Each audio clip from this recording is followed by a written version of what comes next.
components. The essential components of what we're looking for pastorally. And in those of you who do spiritual guidance and companioning and wanting to bring people along in their own growth to that point where they not only become whole as people, but they are in that realm where they are able to get the body feel for being in the larger body and connected and gifted there. Those components come together in the felt sense, and I just want to mention what four of them, at least that I see now, what those are.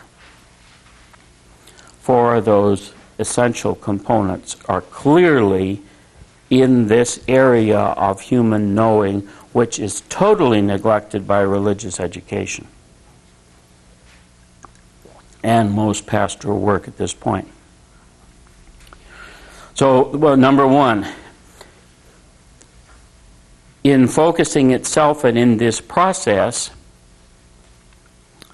the owning of body consciousness, the owning of felt senses, is the first reality that focusing does, and it is absolutely essential in the development of that awareness of the presence of God as Christianity understands it, meaning that you feel the incarnation. It's not a theological concept.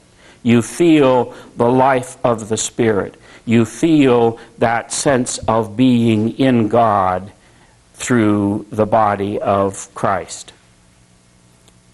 So the experience of the revelation of Christianity is not something preached to you from a pulpit or something that you read in a stale book.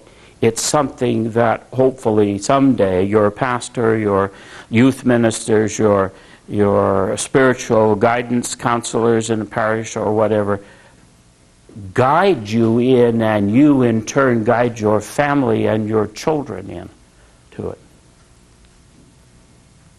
And we're at that point. So we have the technology to use that word in this situation to be able to move to that now if we wanted to. But nobody moves to it because they don't have the inner experience to know what it is they're even supposed to move to. So the owning, that process of owning our body's consciousness is the first component, and that's intrinsic to what focusing is all about. The second component, the process of congruence itself, or what holiness itself is intrinsic to it. The process, focusing is the process of congruence. It is the process of holiness, or wholeness. It is the process that the good news is about. It's what we are called to become. Holiness or wholeness is possible, thanks be to God in Jesus Christ. That's the message of the Gospels. So it's not a truth. It's a reality that we can all open up to, and it can happen in us. So that's intrinsic to this too. The process of congruence itself only happens at this felt sense level. And the third component, the body feel of grace, or the body feel of the transcendent reality that is intrinsic to our finite situation. My brokenness, my limitations as a human being, my not being able to have answers for everything and so forth. One only knows the reality, the feltness of the transcendent, or of the divine, or of God, against the felt background of owning my brokenness. It's like a light and a silhouette against the wall over there. You can't see the silhouette without that whole dimension there. It's part of it. You can't understand Without the transcendence background. without the limitations. So there's no way to experience God's grace without owning the truth of yourself. Coming to experience God is coming to own the truth of who you are. And the truth of who we are is always a limited and brokenness in some way. It's not a dirty word to be human. This body feel of the reality of God is impossible for people to grasp. And it's so real, it's so imminent, it's so close to us. As I say, God is as close to us as we can risk being in touch with the truth of ourselves. And that's the bottom line of it all. God is as close to us as we can risk being in touch with the truth, with what is real right now, which is always the starting point for focusing. What's important this morning? What's real this morning? Don't need to have manufacture anything. Don't have to have any degrees. Don't have to pack a lot of manuals around or books or anything else. Just notice what's real right now. And it's always usually something that's unfinished. And the last component that I see at this point that's in the felt sense. And it's this experience of knowing myself being born each day in some larger process, some larger reality, some larger consciousness, whatever you want to call it. But Paul calls it the experience of being in Christ.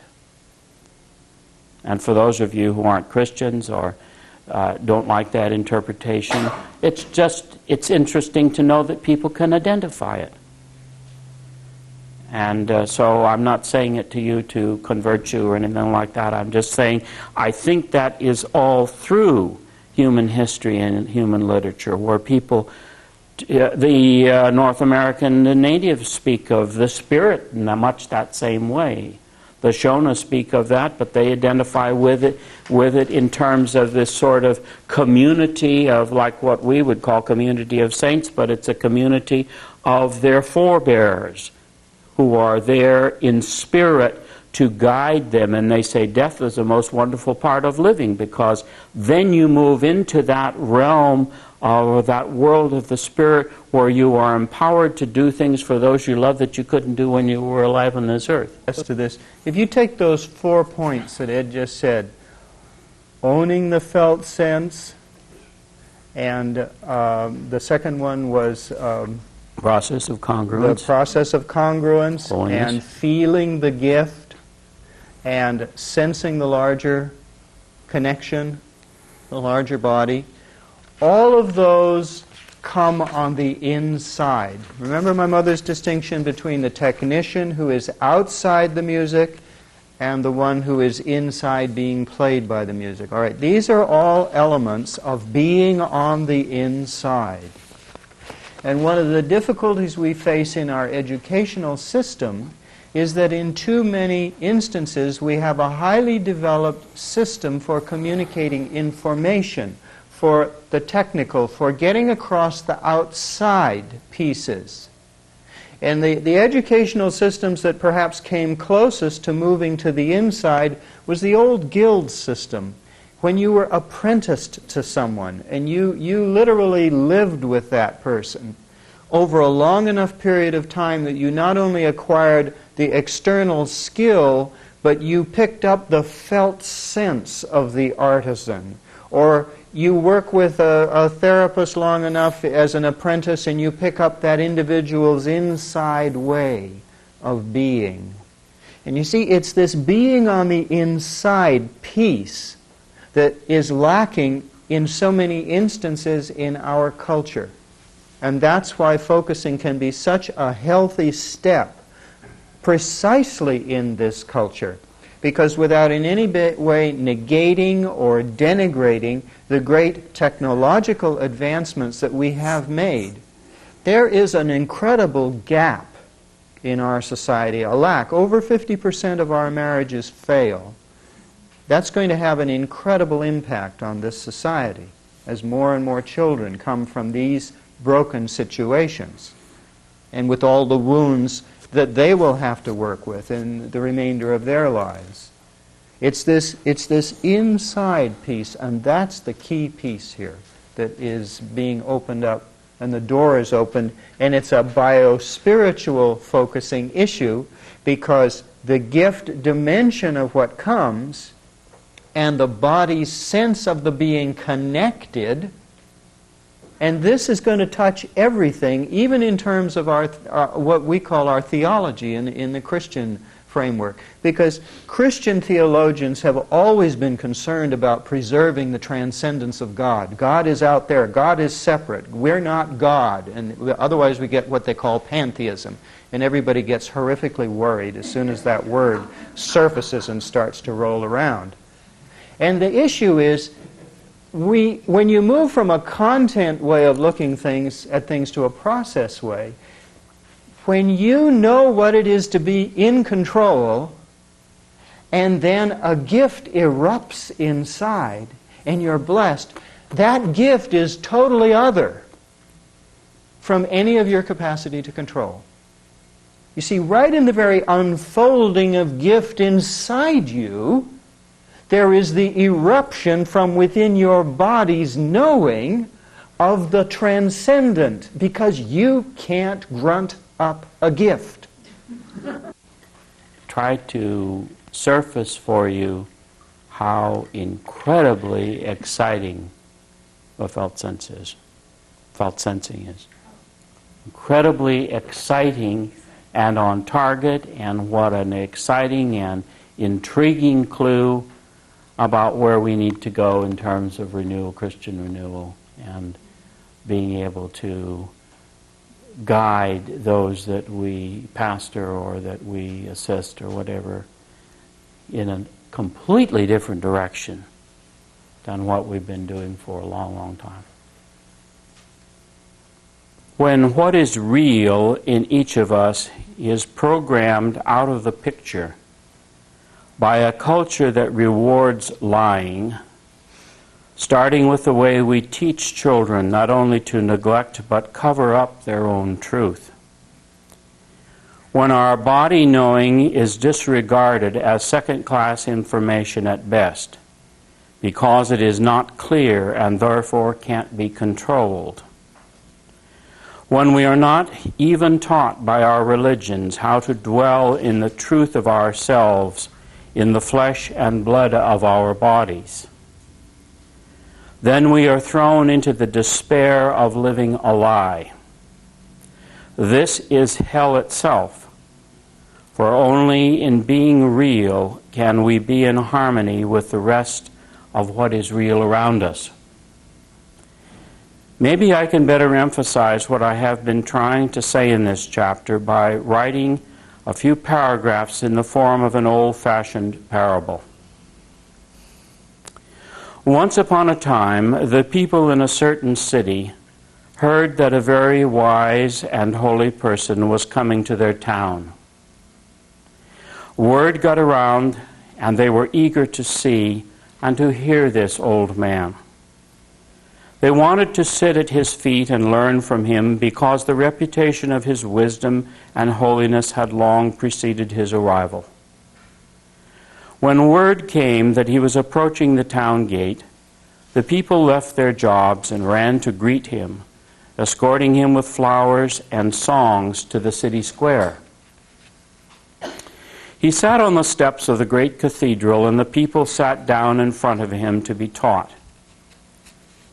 Then he asked them if they would like to go on a pilgrimage to a very sacred place, a holy sanctuary where they would find God, would understand what life is about, and would begin to feel the rapture of being alive, and would grow in freedom. And of course, all the people immediately responded with enthusiasm, saying, "Yes, we want you to lead us there." And the old man smiled and said, "Very well, I will then." But before the old wise man could say anything else, the crowd got up noisily and many of them rushed off to close their shops and prepare food and clothing for the journey, to gather up their children and bring carts and horses into the square. And soon they were all back, and there was great excitement and animated talk as the people prepared to follow him. But the wise old man just stayed there on the steps, sitting. And the people became restless and disturbed, wondering what was going on, and asked the holy man when he would lead them to this sacred place where they would experience God and know in their bodies the meaning of life. And the old man said, "Anytime you're ready." And the crowd answered back, "We are ready now." And then the holy man said, "Good. Sit down again, and I will guide you to this place, for the path is inside you. The doorway is the truth of yourself, and you must let go into that truth in your body to walk through that door." And when the people heard that, they looked at one another, and many became frightened and left the square. And when the wise man asked them to grow quiet, others grew restless and left. As he began to teach them how to sense the truth of themselves in their bodies and to let go into being in that truth, more and more of them slipped away, until only a very few remained in the square. And then the old man turned to the few remaining and said, "To enter the kingdom of heaven, it is easier for a camel to pass through the eye of a needle than it is for someone who refuses to walk the path of truth inside themselves." End of parable. To walk this path of truth, our truth inside ourselves. This is what all of us as human are called to live. Joseph Campbell calls it the hero's journey. And even from that parable, I think you can see why. It takes a hero to walk the path of our own truth. It's so much easier to believe in systems and teachings and dogmas and all kinds of things outside ourselves than to trust ourselves enough to walk in our own truth. The hero's journey. And I think every human being is called to be that kind of a hero in discovering what it means personally to be human and the faith that it takes to be human. And then how one lives that way and passes that on to the next generation. And believe it or not, this is what the Star Wars trilogy was all about. George Lucas was trying to do on the film. You remember in the parts of it when Obi Kenobi said, "Let go, Luke, use the Force." Remember? The kids were clapping there to get so excited. Let go, Luke. Use the Force. Let go into the Force. This is what our culture, I think, has lost and is unable to pass on to the coming generations. How to let go and use the Force. How to connect inside. The body feel of grace that we've been talking about. Letting go into the energy and the wisdom and the grace and allow yourself to be carried by that and live in that. What Lucas called the Force in that trilogy. And the perennial wisdom of centuries tells us that our rational mind is a secondary organism and must not be allowed to seize control of the whole organism. It cannot be allowed to take over or we will destroy ourselves. This isn't me just talking. This is 5,000 years of the perennial wisdom in the human race coming through many, many religions and many philosophies. And if we don't balance the mind's intelligence with the intelligence of the body, the heart, then we become split and schizoid, and we never find and live by our own spirit, our own truth, allowing ourselves to become the prisoners of either what others tell us from the outside or the prison that we create by listening to only a part of ourselves. The most social act that I can do is to begin the process of reconciliation within myself. That's the most social act that I can do. Because as this happens in me, it completely transforms the quality of my presence and the way I interact.